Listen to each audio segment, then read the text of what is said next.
Hello everybody and welcome back for chapter 6 and the final chapter of my book reading of Stephen King's Elevation called The Incredible Lightness of Being. Here we go.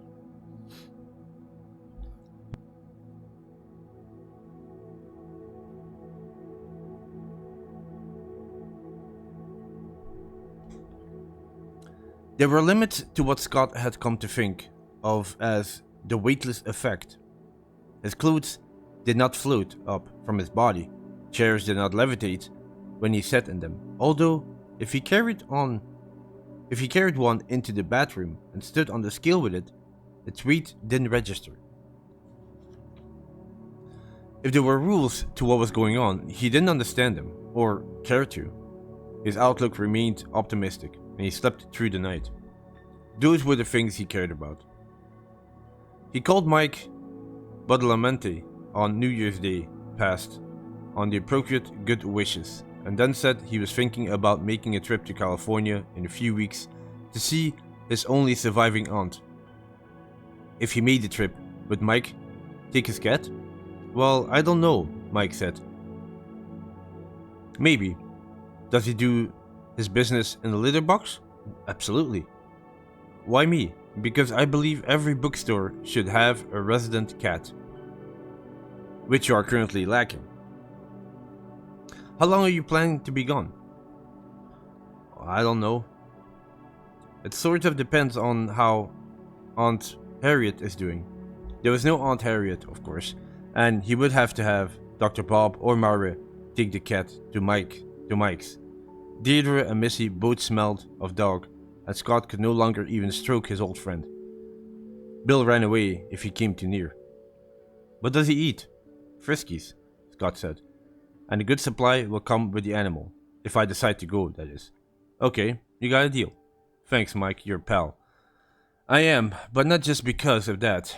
You did this town a small but valuable mitzvah when you helped the Macomb woman get up so she could finish the race. What was happening with her and her wife was ugly. It's better now. A little better. Actually quite a lot. Well, thanks, and Happy New Year again. Back at you, buddy. What's the feline's name? Bill. Bill D. Cat, actually. Like in Bloom County. Cool. Pick him up and give him a stroke once in a while. If I decide to go, that is. He likes that.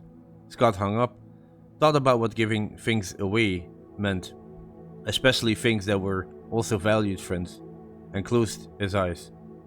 Dr. Bob called a few days later and asked Scott if his weight loss was remaining constant at 1 and 1.5, 2 pounds a day. Scott said it was, knowing the lie couldn't come back to haunt him. He looked the same as ever, right down to the bulge of belly hanging over his belt. So, you still think you'll be down to nothing in early March? Yes. Scott now thought 0 day might come before January was out, but he didn't know for sure. Couldn't even make an educated guess, because he had stopped weighing himself. Not so long ago he had avoided the bathroom scale because it showed too many pounds. Now he stayed away from the opposite reason. The irony was not lost on him. For the time being, Bob and Myra Ellis were not to know how things had speeded up. Nor were Missy and Deirdre. He would have to tell them eventually, because when the end came, he would need help from one of them, and he knew which one. What do you weigh now? Dr. Bob asked. 106, Scott said. Holy shit. He guessed Ellis would say a lot more than holy shit if he knew what Scott knew. It was more like 70. He could cross his big living room in 4 looping strides, or jump, catch one of their overhead beams, and swing from it like Tarzan.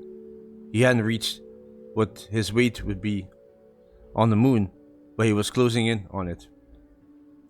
Dr. Bob was silent for a moment, then said, have you considered that the cause of what's happening to you might be alive?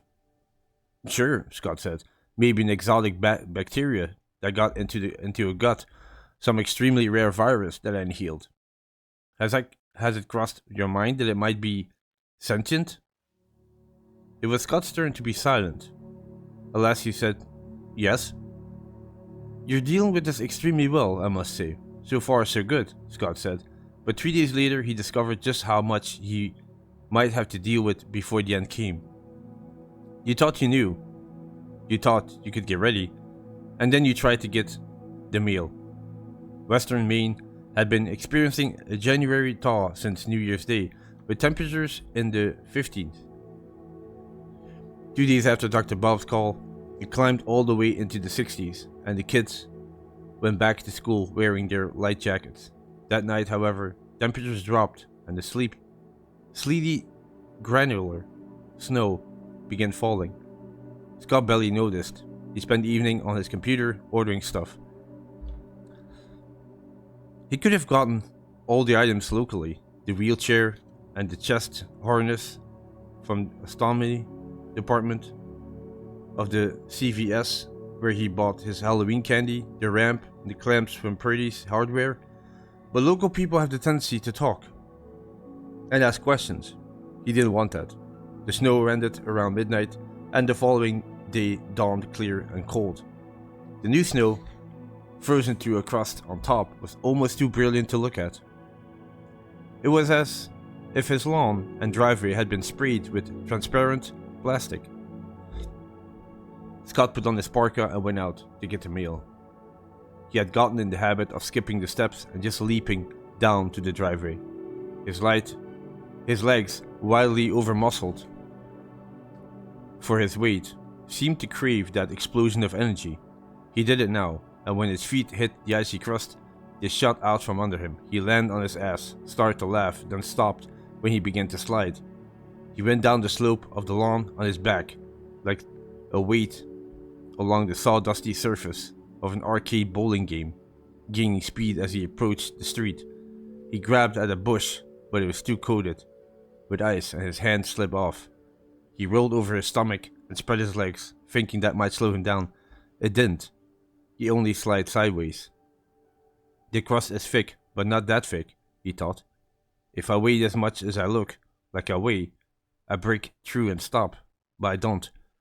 I'm going into the street, and if a car's coming along, it probably won't be able to stop in time. Then I won't have to worry about 0 day. He didn't go that far. He struck the post on where his mailbox was mounted, and hard enough to knock the wind out of him. When he recovered, he tried to stand up. He did a split on the slippery crust and went down again.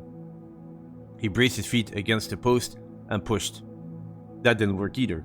He went 4 or 5 feet, his momentum died, and he slid back onto the post. Next he tried pulling himself along, but his clutching fingers only slid on the crust. He had forgotten his gloves, and his hands were going numb. I need help, he thought, and the name was immediately jumped to mind was Deidre. He reached into the pocket of his parka, but for once he had forgotten his phone. It was sitting back on his study desk. He supposed he could push himself into the street anyway, worked his way over to the side, and waved down an oncoming car. Someone would stop and help him, but that someone would ask questions Scott didn't want to answer. His driveway was even more hopeless. It looked like a skating rink. So here I am, he thought, like a turtle on his back, hands going numb, feet soon to follow. He craned to look up at the bare trees, their branches swaying mildly against the cloudless blue sky. He looked at the mailbox and saw what might be a solution to his serio-comic problem. He sat up with his crotch braced against the post, grabbing the metal flag on the side of the box. It was loose, and 2 hard pulls was enough to snap it off. He used the ragged metal end to dig 2 holes in the crust. He put his knee in one, then his foot in the other. He stood up, holding the post with his free hand for balance. He made his way up to the lawn, to the few steps in his fashion, bending to chop through the crust, stepping forward, then breaking through the crust again. A couple of cars went by, and someone honked. Scott raised a hand and waved without turning around. By the time he got back to the steps, his hands had lost all feeling, and one was bleeding in 2 places. His back hurt like a motherfucker. Okay, sorry about that. He started up to the door, slipped, and barely managed to grab the ice-coated iron railing before he could go sliding back down to the mailbox again. He wasn't sure he would have had it in him to climb back up, even with the holes to step in. He was exhausted, stinking with sweat inside his parka.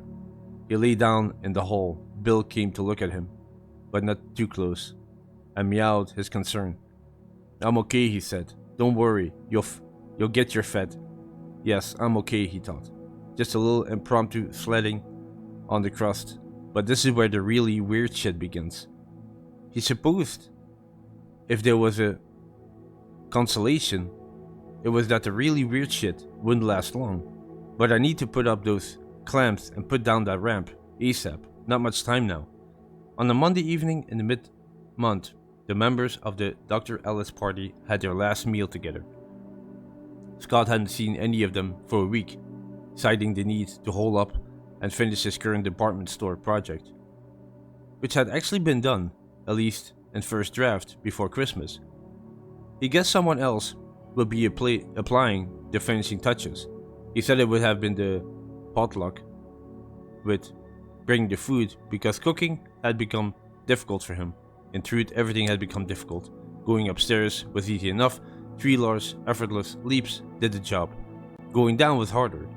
He was afraid he might tumble and break a leg. So he held the railing and eased down step by step, like an old man with gout and bad hips.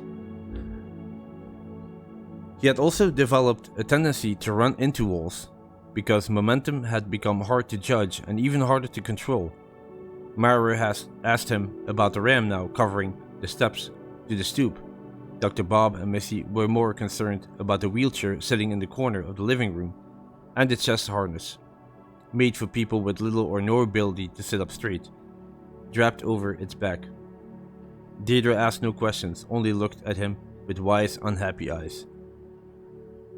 They ate a tasty vegetarian casserole, au gratin potatoes, with cheesy sauce, and topped the meal off with lumpy but tasty angel food cake. It was only slightly burned on the bottom. Dr. Bob. The wine was good, but the talk and the laughter were better. When they were finished, he said, "Time to fess up. I've been lying to you. This has been going quite a bit faster than it said it was." "Scott, no," Missy cried. Dr. Bob nodded, seeming unsurprised. "How much faster?"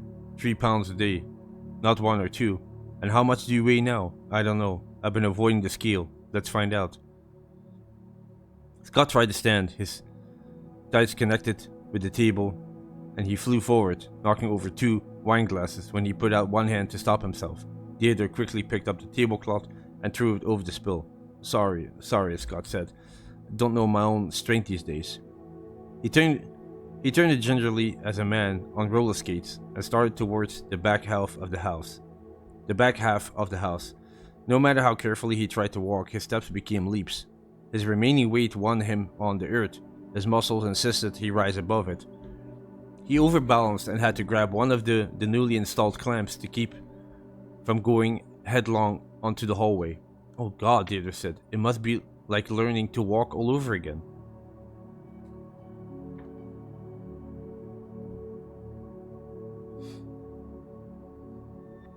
"You should have seen the last time I tried to get the mail," Scott thought.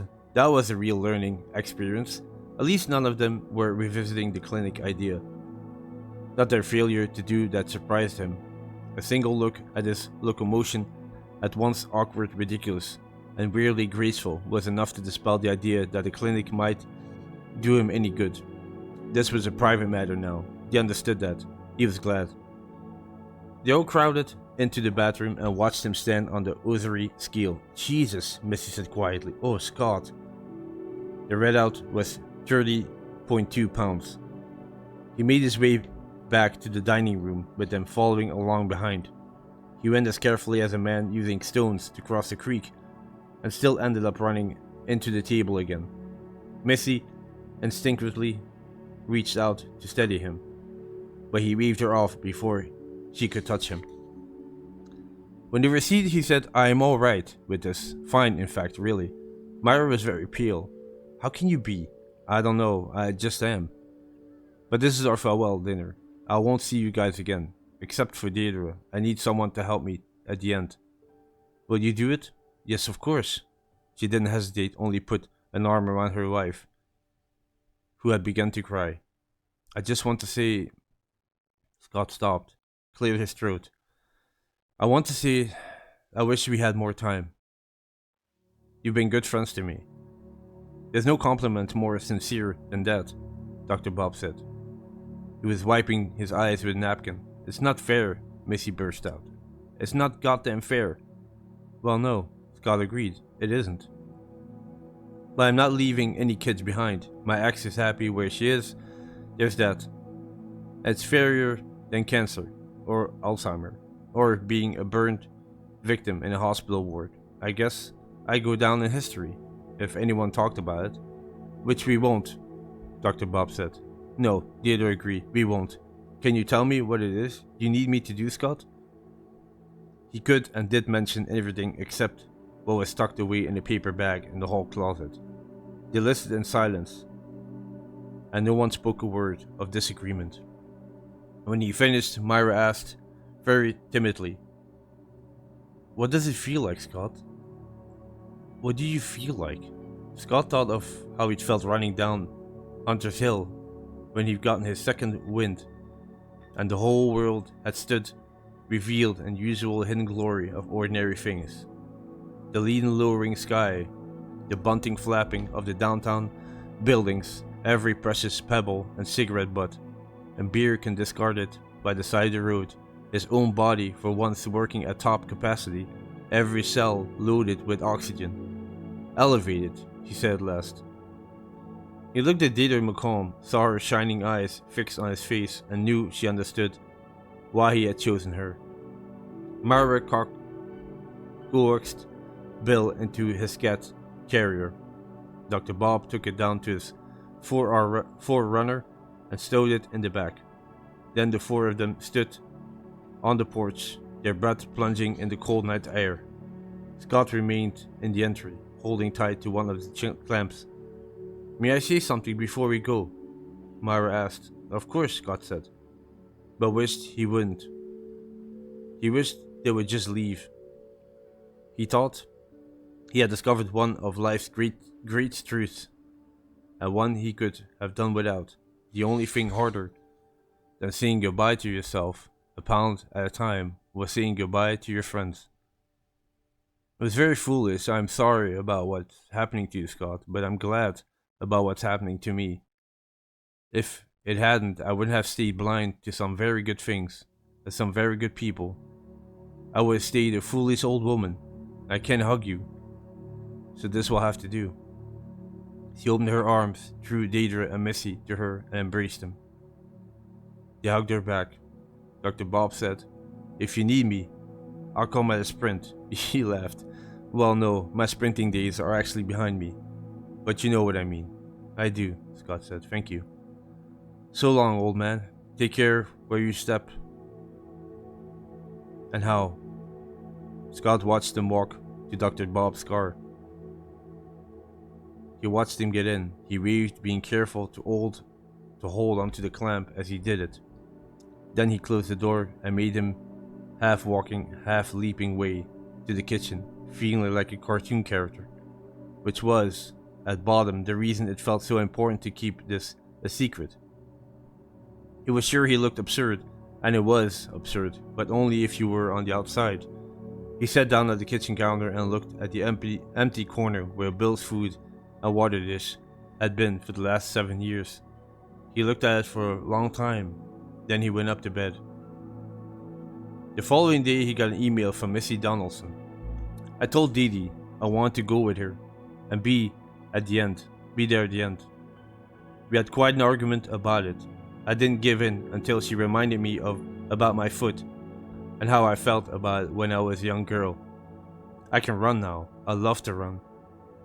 But I was never competition runner like Dee Dee, because I am only good for short distances, even after all these years. I was born with talipes. I can't pronounce that word. I saw some kind of condition, I think. Equinovarus? Yeah, something like that. You see? Which is more commonly known as clubfoot. I had surgery to correct it when I was 7 years old. But until then, I walked with a cane, and it took me years afterwards to learn to walk normally. When I was 4, I remembered this very clearly. I showed my foot to my friend Felicia. She laughed and said it was a gross, ugly, stupid foot. After that, I didn't let anyone look at it except for my mother and the doctors. I didn't want people to laugh. Didi said that's how you feel about what's happening to you. She said, he wants you to remember him the way he was when he was normal, not bouncing around. Not bouncing around his house, looking for a bad special effect from the 1950s science fiction movie or sci-fi movie. Then I got it, but that doesn't mean I like it or that you deserve it.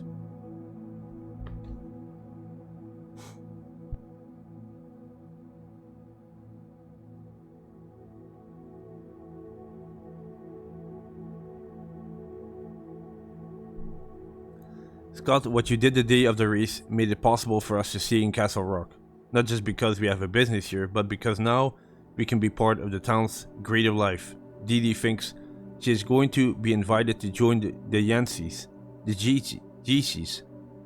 She laughed and said it's silly, but I know that inside she doesn't think it's silly at all. It's a trophy, the same as the one she got in the races you won. Oh, not everyone will accept us. I'm not so silly or naive as to believe that. So we'll never come around, but most will. Many already have. Without you, that never would have happened. And without you, part of my beloved would always have remained closed off to the world. She won't tell you this, but I will. You knocked the chip off her shoulder. It was a big chip, and now she can walk straight again. She's always been a prickly pear. I don't expect that to change. But she's open now. She sees more, hears more, can be more. You made that possible. You picked her up when she fell.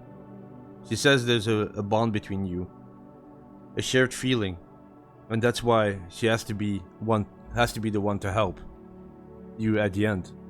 Am I jealous? A little, but I think I understand. It was when you said you felt elevated. She is that way when she runs. It's why she runs. Please be brave, Scott, and please know I am thinking of you. God bless. All my love, Missy. P.S. When we go to the bookstore, we'll always pet Bill.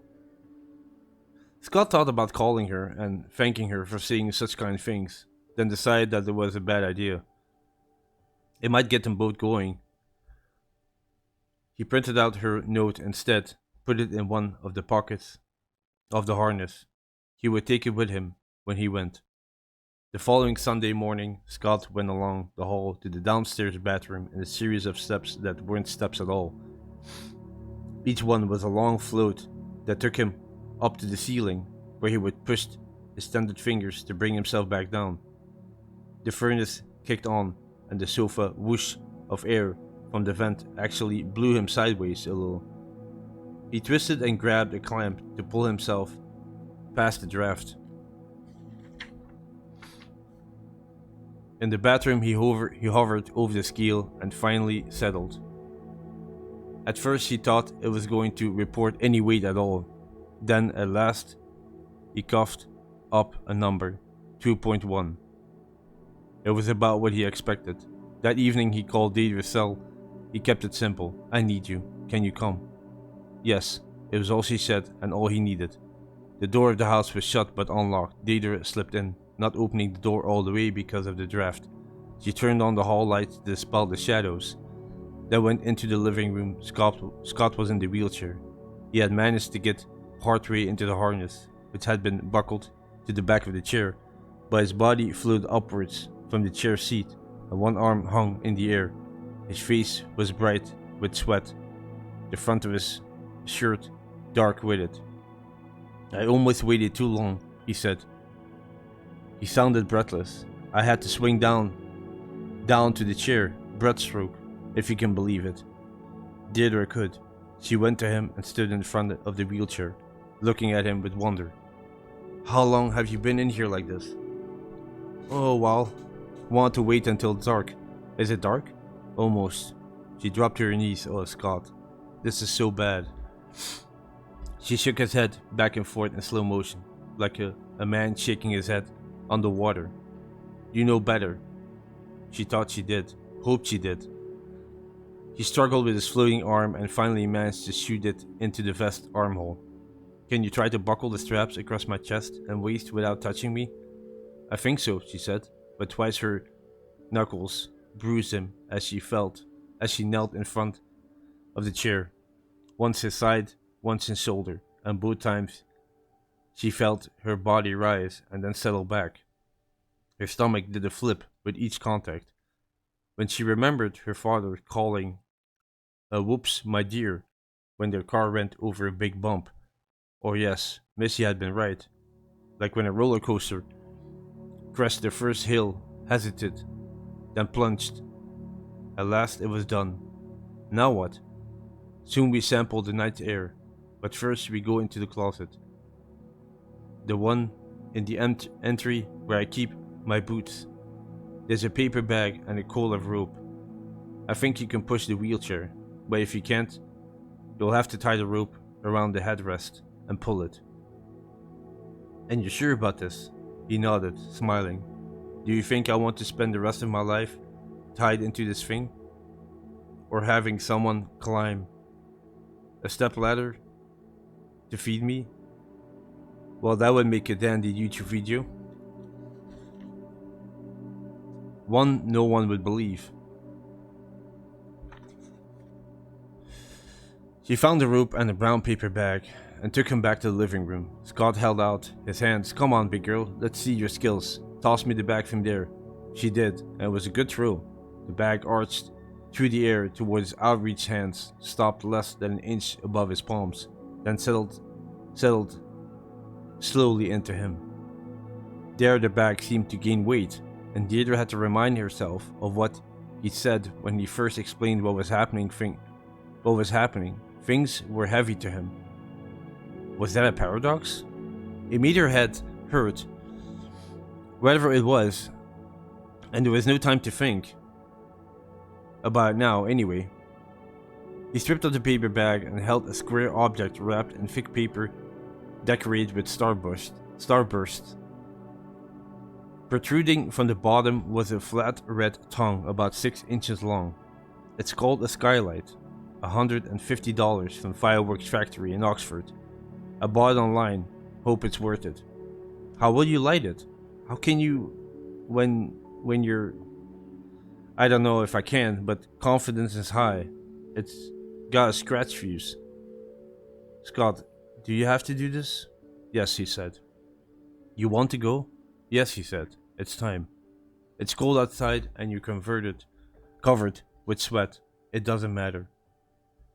But it did to her. She went upstairs to his bedroom and pulled the comforter off a bed that had been slept in, at some point anyway, but bore no impression of his body on the mattress or his head on the pillow. Comforter, she snorted. It seemed a very stupid word under the circumstances. She took it downstairs and tossed it on into him, as she had tossed the paper bag, watching with the same fascination as it paused, bloomed, and then settled over his chest and lap. Wrap that around you. Yes, ma'am. She watched him do it, then tucked the part trailing on the floor under his feet. This time, the lift was more serious. The whoops, my dear, a double flip instead of a single. Her knees rose from the floor, and she could feel her hair stream upwards. Then it was done, and when her knees thumbed down on the boards again, she had a better understanding of why he could smile. She remembered something she read in college. Faulkner, maybe gravity is the anchor that pulls us down into our graves. There would be no grave for this man, and no more gravity either. He had been given a special dispensation. Snug as a bug in a rug, he said. Don't joke, Scott, please. She went behind the wheelchair and put her hands tentatively on the jutting handles. There was no need of the rope. Her weight stayed. She pushed him towards the door, onto the stoop, and down the ramp. The night was cold, chilling the sweat on his face. The air was as sweet and crisp as the first bite of a fall apple. Above him was a half moon and what seemed like a trillion stars. To match the trillion pebbles, just as mysterious that we walked over every day, he thought. Mystery above and mystery below. Weight, mass, reality. Mystery all around. Don't you cry, he said. This isn't a goddamn funeral. She pushed him onto the snowy lawn. The wheels sank each 8 inches deep and stopped. Not far from the house, but far enough to avoid being caught under one of the eaves. That would be an anticlimax, he thought, and laughed. What's the joke, Scott? Nothing, he said. Everything. Look down there at the street. Scott saw 3 bundled up figures, each with flashlights. Missy, Myra, and Dr. Bob. I couldn't keep them away. Deirdre came around the wheelchair and dropped to one knee in front of the bundled up figure, with his bright eyes and sweat clumped hair. Did you try? Tell the truth, Dee. It was the first time he had called her that. Well, not very hard. He nodded and smiled. Good discussion. She laughed, then wiped her eyes. Are you ready? Yes. Can you help me with the buckles? She managed the 2 holding the harness to the back of the chair, and he rose at once against the lap strap. He had to struggle with it, because it was tight and her hands were going numb in the January cold. She kept touching him, and each time she did, her body would rise from the snow cover, making her feel like a human pogo stick. She stuck with it, and finally, the last strap holding him to the chair began to slide free. I love you, Scott, she said. We all do. Right back at you, he said. Give your good girl a kiss for me. 2, she promised. Then the strap slithered off the buckle, and it was done. He rose slowly from the chair and covered it trailing below him, like the hem of a long skirt, feeling absurdly like Mary Poppins, minus the umbrella. Then a breeze caught him, and he began to rise faster. He clutched the coverlet with one hand and the skylight against his chest with the other. He saw in the dimming circle of Deirdre's upturning face. He watched her wave, but his hands were occupied and he couldn't wave back. He saw the others wave from where they stood on View Drive. He saw their flashlights focus on him and noted how they began drawing together as he gained altitude. The breeze tried to turn him, making him think of how he'd slewed sideways on his ridiculous trip down his snow-crusted lawn to the mailbox.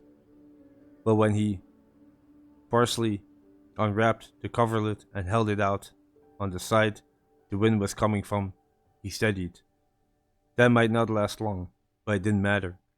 For the time being, he only wanted to look down and see his friends. Deirdre on the lawn by the wheelchair, the others in the street. He passed his bedroom window and saw the lamp was still on, casting a yellow stripe on his bed. He could see things on his bureau. Watch, comb, little fold of money that he would never touch again. He rose higher, and the moonlight was bright enough for him to see more kids freebie, caught in an angle of the roof, maybe tossed up there before he and Nora had bought the place. That kid could be grown up now, he thought, riding in New York, digging ditches in San Francisco, or painting in Paris. Mystery, mystery, mystery. Now he caught escaping heat from the house, a thermal, and began rising faster. The town disclosed itself as if from a drone or low-flying plane. The street lamps along Main Street and Castle View like pearls on a string. He could see the Christmas tree that Deidre had lit over a month ago, and which would remain in town square until the 1st of February. It was cold up here, much colder than on the ground, but that was alright. He let the coverlet go and watched it drop, spreading out as it went, slowly becoming a parachute. Not weightless, but almost. Everyone should have this, he thought, and perhaps at the end, everyone does. Perhaps in their time of dying, everyone rises. He held out the skylight and scratched the fuse with a fingernail. Nothing happened. Light, damn you. I didn't get much of the last meal, so could I at least have a last wish? He scratched again. I can't see him anymore, Missy said. She was crying. He's gone. We might as well wait, Deidre said. She had joined them on the foot of Scott's driveway. For what? Dr. Bob asked. Just wait. So they waited, looking up into the darkness. I don't think, Myra began. A little longer, Deidre said, thinking, come on, Scott, come on. You're almost at the finish line. It's your race to win, your tape to break through. So don't blow it. Don't choke. Come on, big boys, let's see your skills. Brilliant fire burst high above them, red and yellows and green. There was a pause, then came a perfect fury of gold, shimmering waterfall that rained down and rained down and rained down, as if it would never end. Deirdre took Missy's hand. Dr. Bob took Myra's hand. They watched until the last golden spark went out, and the night was dark again. Somewhere high above them, Scott Carey continued to gain elevation, rising above the Earth's mortal grip with his face turned toward the stars.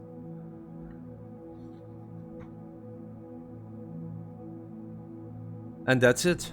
That is the end of Elevation. Wow, that was a very, very interesting. I think I really like this book. It's a very, really well written book. I think I really enjoyed this one. This was really good. A lot of mystery in the beginning, like don't really know what's going on. Maybe he's just losing weight, and it's just some kind of illness.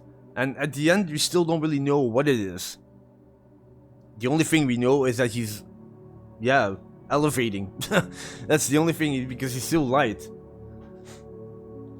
Which it turns more into a fantasy and like a mystery novel. And the way it ended, it's very interesting the way it ended also. Like he just disappears into the night sky, and that's it, and that's the end. There was no need for more of an ending than just this, and I really enjoyed it. It was really, really simple, really strong writing, kept it to the point. Very cool chapters. I really enjoyed the chapters of it. Yeah, it was definitely. I really enjoyed this one. I think that was a really good book. I'm really glad I did this one. So that was the end of my book reading of Stephen King's Elevation. Hope you guys enjoyed it. Thank you so much for listening. For the people who did to every chapter of this book reading, I enjoyed it a lot. I hope you guys also enjoyed it, and I'll definitely be coming back with a continuation of Cell as well, which probably will be somewhere this weekend. And then I'm just gonna continue with that book, and then probably also bring in another book as well. I already have one in mind that I want to start reading as well. It's also a book of Stephen King, also a shorter story, a little bit in the style of Elevation, as long as Elevation, I mean. It looked very interesting for what I've seen till now. So we'll see how that goes. So thank you very much for listening, and I'll catch you in the next one. Bye bye.